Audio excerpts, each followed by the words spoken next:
yesterday I sent you some pics, and some little portion of your course has been deleted in maths and science.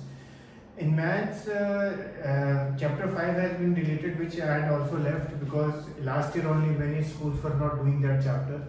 Similarly, that one chapter, one topic of exercise 1.4, that magnification wala, that also I had done in very little detail because last year also many schools had already left that. Apart from these two topics, one chapter 9 is totally deleted, and then a few portions here and there of some chapters have been deleted. Now, depending whether that if some course, for example, in statistics, whenever we do the chapter, they have deleted mean, median, mode, and all that you don't have to do now. But some parts of basically exercise 14.4 you will not have to do, and some part of 14.3 also. Now, a part of mean formula will be required in your 10th class also. So if I feel somewhere that something is connected to your 10th class, then I will tell you about it, and then I will just so that you know about it, because otherwise if you say open your 10th textbook next year and then you will not be able to do it because you did not do it in 9th. So if there is anything which is connected with 10th, that I will teach you also. Of course, the two chapters which will be totally leaving will be chapter 5 and chapter 9, and on the others, depending on the topic, we will just have a look at them if it is required. Okay. For example, right now we are doing chapter 12 of maths, and in this chapter, in this topic, it is written that Heron's formula when we are finding area of a quadrilateral. Now this has been deleted. So basically question 1 and 2 of exercise 12.2, मतलब कि अगर आपको quadrilateral दिया है और आपको इसका area निकालना है, so using Heron's formula, then according to the deleted portion, that this is not coming. Okay. So sums also there were two sums were there, so those two sums we have done. So we will not look at more of these sums, as it is you know them now. Now two questions were left of exercise 12.2. These two questions were very important at least till last year, which is page 206, especially question number 9, which we will have a look at today. Now the thing is that also question number 9, this is a trapezium, and as all of you know, it is a quadrilateral. But in this, when we are finding the area, we are using Heron's as well as some other method of this figure. So we will do this sum. Because in case it is asked, then you should know how to do it. And secondly, the same question teacher can ask in second way by teacher can give you the area of the figure, and then she will ask you something from it. Okay. So once you know how to do it, then in case the teacher changes the question in your class, then in your school exam, then also you will be able to solve the sum. So we will just have a look at this sum. Now this is question number 9. This question we will solve fully. So and then you will do it as homework, and then I will give you one more sum with of course different values. Okay. A field is in the shape of a trapezium whose parallel sides are 25 and 10. Parallel sides आपको दी है 25 and 10, and in a trapezium only one pair of sides is parallel, as you know. The non-parallel sides are 14 and 13. Non-parallel है 14 और 13. आप ये कोई भी ले सकते हैं. इसको भी आप 13 ले सकते थे, इसको भी 14. मैंने इसको ऐसे ले लिया. ठीक है. Now first thing is we will do one construction. Draw B parallel AD. अभी quadrilaterals chapter हमारा pending है, which is chapter 8. But when you do chapter 8, if opposite sides are parallel, then the figure is a parallelogram. यहाँ पे already given है AB parallel to DC. Therefore, ABED is a parallelogram. ये parallelogram में मैं short में लिखा, parallel ऐसे लिखा, ऐसा 11 जैसा लिखा. ABED is a parallelogram as opposite sides are parallel. ये लिखना बहुत जरूरी है because this is the basis of the sum. Okay. अच्छा, opposite sides parallel है, therefore ABED is a parallelogram. Parallelogram की property क्या होती है? Opposite sides equal भी होती है, parallel भी होती है. Therefore DE, D का ये AB 10 है तो DE will also be 10. अगर डी 10 है तो देयरफॉर अगर हमें ईसी निकालना हो, ये साइड ईसी, तो ये पूरा पूरा डीसी है 25 और ये 10 है, तो 25 माइनस 10, तो ईसी हमारा आ जाएगा 15। अच्छा ईसी 15 आ गया। अच्छा एक चीज और है, opposite sides are equal and parallel in a parallelogram, तो ये AD 14 है तो ये BEB also AD equal to BE equal to 40। तो अब हमें इस ट्राइंगल की, जो ट्राइंगल BEC है, ठीक है, ये तीनों साइड्स मिल गई है हमको, ठीक है, ये तीनों साइड्स मिल गई है। अब इन तीनों साइड्स का यूज करके हम एरिया ऑफ ट्राइंगल BEC निकाल सकते हैं।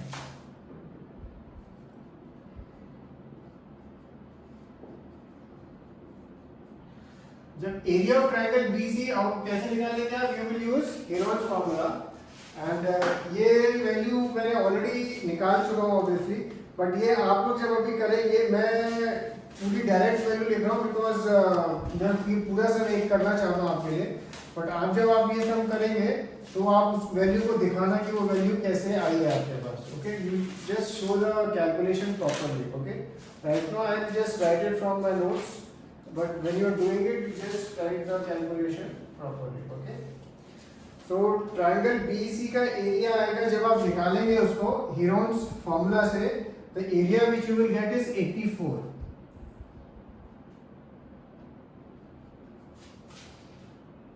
okay, अब BEC का एरिया आ गया। अब हमें पैरेललोग्राम का एरिया अगर हम निकाल दें, पैरेललोग्राम ABED का, तो पैरेललोग्राम एरिया प्लस ट्राइंगल का एरिया, उन दोनों को ऐड कर देंगे तो हमारा ये ट्रेपेजियम का एरिया आ जाएगा। तो एनीवे, तो अभी हम एक्चुअली में अब क्या करेंगे, ये जो पैरेललोग्राम है ना, इसकी जो हाइट है, ये हाइट निकालेंगे, हाइट BT हम कैलकुलेट करेंगे। वो कैसे करेंगे मैं बताता हूँ आपको, बट उससे पहले एक चीज आपको बताना चाहता हूँ। Suppose this is a triangle, triangle ABC, उसकी सपोज ये 3 साइड्स है, 3, 4 एंड 5। तो एक तो तरीका है कि आप एरिया निकालें कि 3, 4 एंड 5 आपको दिया, हेरोल्ड्स फॉर्मूला लगा के निकाल लें। और एक मेथड और है कि अगर आपको ये परपेंडिकुलर दिया हुआ है 80 और 80 की वैल्यू भी है, तो एक तरीका है half into 80 into BC। Okay, half into B into H, half into base BC and height 80। ये भी एक फॉर्मूला है इस ट्रायंगल के एरिया का निकालने का। दोनों वैल्यू सेम होंगी। ओके, चाहे आप 3, 4, 5 यूज करके हेरोल्ड्स फॉर्मूला से निकालें, चाहे आप half into base into height से निकालें, दोनों की आंसर सेम ही आएगा। अगर एरिया सपोज 20 है तो एरिया 20 आएगा, एरिया 10 है तो 10 आएगा। तो यही प्रॉपर्टी हम यूज करेंगे इसमें। हमारे पास एरिया ऑफ ट्रायंगल हमने निकाल चुके हैं यूजिंग हेरोल्ड्स 84 है। अब हमें ये हाइट निकालनी है, तो हाइट के लिए 84 is equal to half, base कितना है 15, हाइट हमें नहीं मालूम है which is BT। Last step, ये सामने चला जाएगा, 84 इंटू 2। ओके, अब हल्का सा मैं कट कर देता हूँ, 3 5 का कट हो जाएगा एंड 3 2 जा 6, 3 8 जा 24। तो ये बेसिकली आ गया 56/5, ये मेरा BT आ गया, यानी हाइट। ठीक है, ये हाइट मुझे मिल गई ट्रायंगल की, और ये बेसिकली हाइट पैरेललोग्राम की भी है, बिकॉज ये पैरेललोग्राम के अंदर है तो ये पैरेललोग्राम की हाइट भी है। लास्ट है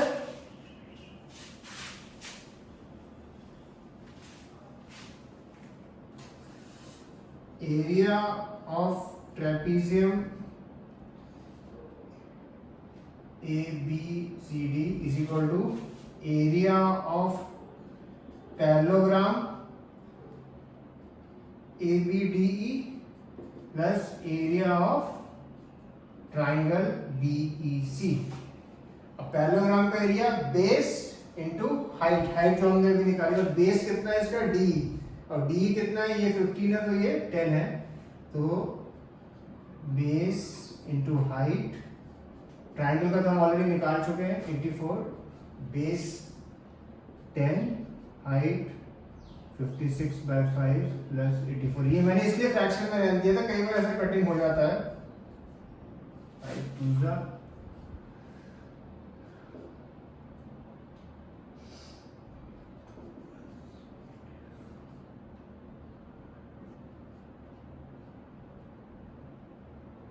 ये हमारा आंसर आ गया। ओके, सो मैं रिपीट कर रहा हूँ, ये हमने कैसे किया सम। फर्स्ट स्टेप हमने एक कंस्ट्रक्शन किया बीई।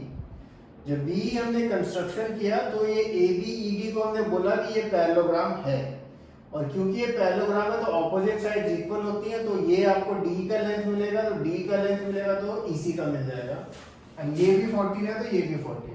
उसके बाद आपने ट्राइंगल का एरिया निकाला यूजिंग हीरोन्स फॉर्मूला।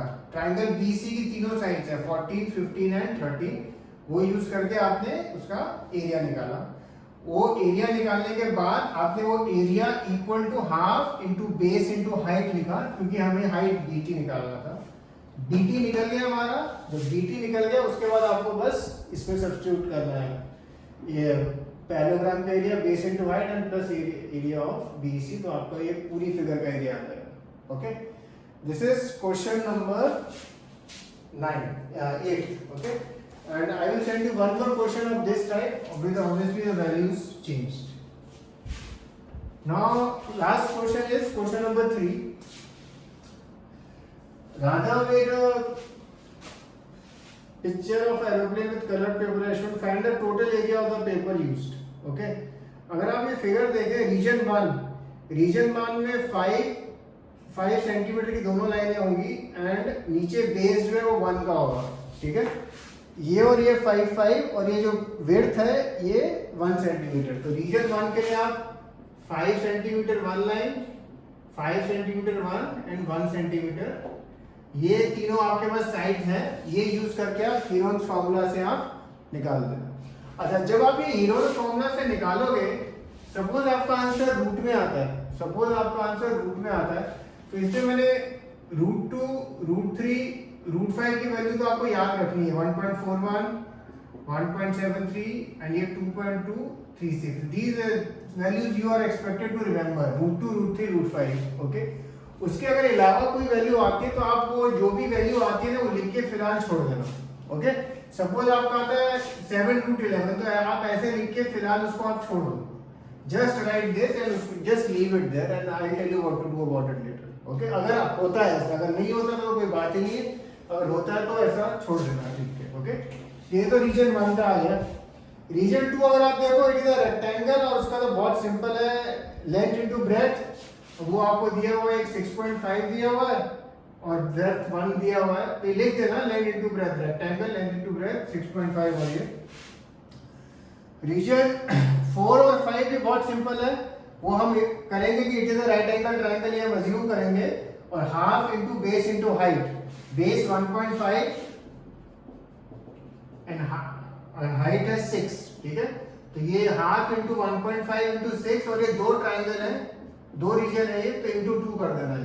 ठीक है, तो ये reason 1, reason 2, reason 4 and reason 5 तो एकदम स्ट्रेट फॉरवर्ड है। अब हम आते हैं रीजन 3 पे। ठीक है, रीजन 3 में एग्जैक्टली ये वाला सब है, ये 1 सेंटीमीटर है, ये 1 सेंटीमीटर है, ये 1 सेंटीमीटर है, और ये पूरा DC आपको दिया हुआ है 2 centimetre. Basically this is a trapezium, this is a trapezium, ABCD is a trapezium. Again same construction, draw B parallel to AD, B parallel AD करेंगे और फिर ABED क्या हो जाएगा आपका पैरेललोग्राम।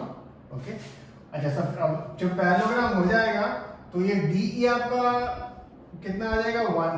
अच्छा, DC गिवन है आपको कितना 2 सेंटीमीटर, तो अगर हमें EC निकालेंगे, therefore EC कितना आएगा, DC में से D माइनस करेंगे तो 2 - 1 यानी 1 आ जाएगा, तो EC मेरा आ जाएगा 1, ये तो खैर DC था 2, तो EC फिर मेरा आ जाएगा 1।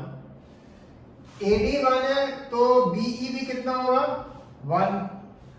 तो अगर आप ट्राइंगल BEC देखो, ऑल साइड्स आर इक्वल, ये भी 1, ये भी 1, ये भी 1, तो इसका एरिया अब आपने क्योंकि हीरोन्स फॉर्मूला 12.1 के फर्स्ट में डिराइव किया है, तो एरिया ऑफ ट्राइंगल BC आप डायरेक्टली √3/4 a स्क्वायर से निकाल सकते हैं। और a क्या था इफ यू रिमेंबर, इसमें a साइड है, साइड क्या है 1, तो √3/4 1 का स्क्वायर 1 होता है, तो 1 ही रहेगा। तो ये बेसिकली एरिया ऑफ BC आ गया, ये एरिया ऑफ BC आ गया √3/4। अब ये एरिया ऑफ बीसी जैसे पीछे सब में किया equal to half into base into height लिखेंगे क्योंकि हमें बीएफ निकालना है। √3/4 half base, base EC again 1 है तो 1 तो 1 ही रहेगा, एंड हाइट बीएफ। अब ये 2 सामने जाएगा तो बीएफ आपको मिल जाएगा √3/2। ओके, बीएफ आपको मिल गया √3/2। लास्ट स्टेप, अब आपको पूरे ट्रापेजियम का एरिया निकालना है which is area of the parallelogram plus area of the triangle. अब एरिया ऑफ पैरेललोग्राम अगर लिखेंगे बेस इनटू हाइट, बेस कितना है डी, डी कितना है 1, हाइट हमने निकाला है √3/2, और एरिया ऑफ ट्रायंगल हम ऑलरेडी निकाल चुके हैं √3/4। एलसीएम 2√3 प्लस √3, 3√3/4 हमारा बेसिकली आंसर होगा इस ट्रेपेजियम के एरिया का। और इसमें आप √3 की वैल्यू जब आप डाल देंगे, √3 1.73 डाल देना तो आपको एग्जैक्ट वैल्यू मिल जाएगी। ओके, तो ये रीजन नंबर 3 का है। उसके बाद add all of them 1 2 3 4 and this सबको ऐड कर देना, एंड ऐड करके जस्ट लीव इट।